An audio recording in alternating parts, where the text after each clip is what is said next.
Hello, it's Rabbi Bolton speaking from Crown Heights. And I've got a few minutes over here of quiet in the house. Thank God all these kids, all my grandchildren, everything are all here. But I found a few minutes of quiet, and so I'm going to tell you a story. A story about Succot. In a few more days is going to be the holiday of Succot.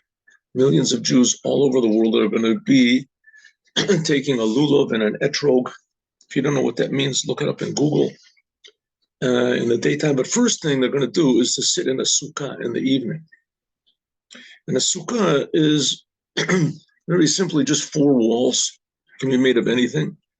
And the top, the roof, is made of foliage that's been separated from the ground, cut off from the ground, branches or leaves. And this the Jewish people have been doing for 3,300 years, and it symbolizes the clouds that God surrounded the Jews with when they left Egypt. So for the last few years, I've been coming down here to Crown Heights, which is the headquarters of the Lubavitcher Rebbe. And I take a lulav and etrog, and I go out into Manhattan and just get off at some arbitrary place and stand there and ask people if they're Jewish and if they would like to do this commandment.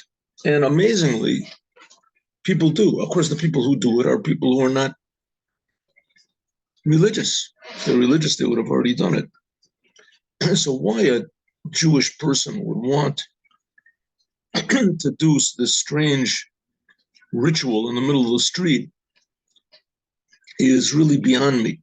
And not only that, they do it with happiness. I remember a few years ago, I went, I got off at some place, and there was a well-dressed fellow pushing a baby carriage, maybe in his 30s. And I said, "Are you Jewish?" And he looked at me like, what do you care? I said, "Because it's a holiday today. They're doing a commandment. It's a commandment." What is that? I said, lulav and an etrog and this. He said, "Oh, yeah, I heard about that, but I'm not religious." I said, "Here, just do this commandment, and it takes 5 seconds. You just shake it, see?" So he said, "Okay, all right." And I put a kippah on his head, and I told him the blessing to say. He said the blessing, and he shook it, lulav and etrog, and he gave it back to me, and he said, "You know what? I really feel good." I said, "I feel good that I did that." He looked like he was maybe some sort of a businessman or something like that, but he was, a normal, logical, intelligent human being. Suddenly got pleasure from shaking a stick.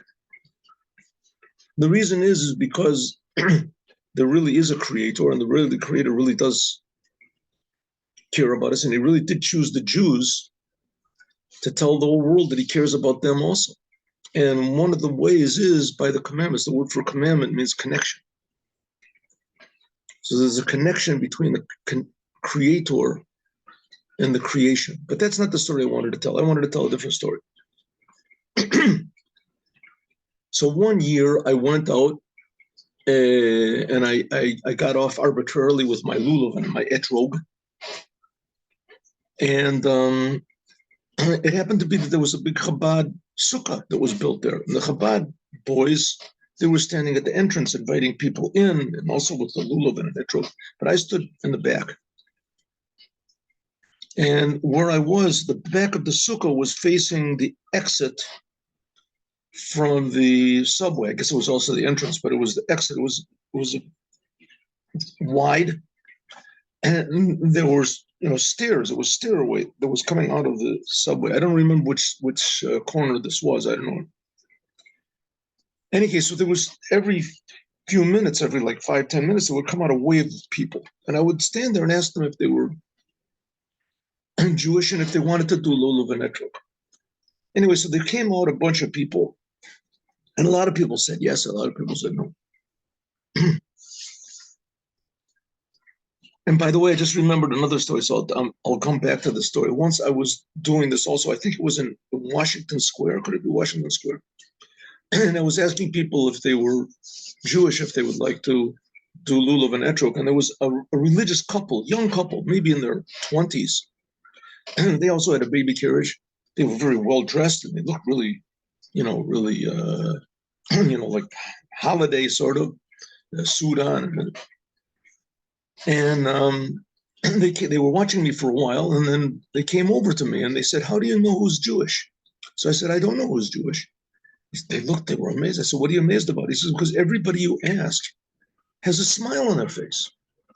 Everybody you ask is smiling, even the non-Jews. Are you Jewish? No, I'm not. No, I'm not." And really, it is pretty amazing. It's called the holiday of happiness. And for some reason, this lulav and etrog is not a religious act. It's just people feel it's connected to the creator. And the creator is, pretty good. He's creating everybody for free.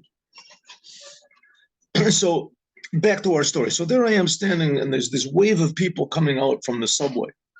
And there come out a group of, what do they call, punkists. Punk. It used to be a thing called punk rock. I don't know if it exists anymore. But young people, they would cut their hair like a mohawk, and they would color their hair blue and green and all sorts of bizarre colors, and do tattoos and piercings, and it was a whole movement. And they would wear leather clothes with all sorts of studs on it, and the parts of their body that should be covered, they didn't cover, and the parts that didn't have to be covered, they did cover. Anyway, so came out a group of about 15, maybe 20 of them. And they saw me, and then one thing they have in common is they're very bored. That's why they do all these piercings and things like that, because they just, something to break the emptiness of life. So they all saw me, and they zeroed in on me. And they said, "What is that? What is this lulav and etrog?" Now, for those of you who don't know, a lulav is like the central branch of a palm tree, so it's sort of high. And an etrog is a yellow fruit. And then there's two other types of vegetation that you put on there also, but they're not as noticeable. So they said, "What is that?" So I said, I'm a Jew. I'm a religious Jew, and this is a Jewish holiday. "Oh yeah, what is a Jewish holiday?" They said, "It's called Succot." "And what is that you're holding on?" So I said, "This is the central branch of a palm tree, and etc." And this, they said, "Oh, organic, it's organic holiday. That's really good." I said, "Yeah," but all of a sudden I got this, revelation from above, inspiration. And I was standing with my back to the sukkah. So I said, "Well, the main thing this holiday is called on the name of the sukkah, which that reminds us that God surrounded the Jews with these clouds, protective clouds, when they left Egypt."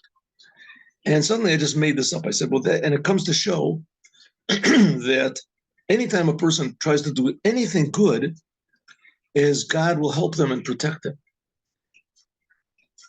because God is with everybody." And so I saw they were getting a little bit nervous. And so I just it's like parting words. So I said, in other words, no one is ever alone.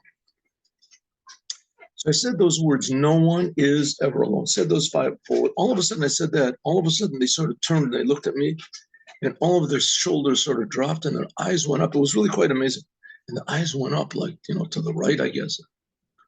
I looked up, and the leader of them said, "That's really a nice message. That's really a nice message." And all the others said, "Yeah, no one is ever alone." And immediately I realized what was going on. He stuck out his hand to shake. So I said, "I don't shake hands with women. I'm a religious Jew, but I'll shake hands with all the men twice." And I did. I shook hands with everybody. And suddenly I realized from this that the reason the holiday is happy, because everybody feels that God is not alone. That we're not alone. God is also not alone, but no one is ever alone. God is with everybody. And God just doesn't want us to leave him alone, just to remember the creator a little bit, give thanks that we're alive, that we're awake, that we can see, we can hear, we can think. Whatever we have, it's a free gift, unconditional gift. But the biggest gift we have is responsibility that God has given us to be responsible for each other and to make a better world and to make a bigger world. The more people, the better, the more meaning, the better. And that's the idea of the commandments, to show that God really cares in a very detailed and a very exact way. And God embraces each and every one of us. So it's true. No one is ever alone. And our partner who's with us is the creator of the whole universe. So that's a pretty good partner. We just have to sort of adjust ourselves that he's not a usual partner like everybody else. Doesn't never leave us. He'll never leave us. Unconditional partner. So have a happy Sukkot, everyone. God bless you all. And you should have a lot of good news and only good news with Mashiach now.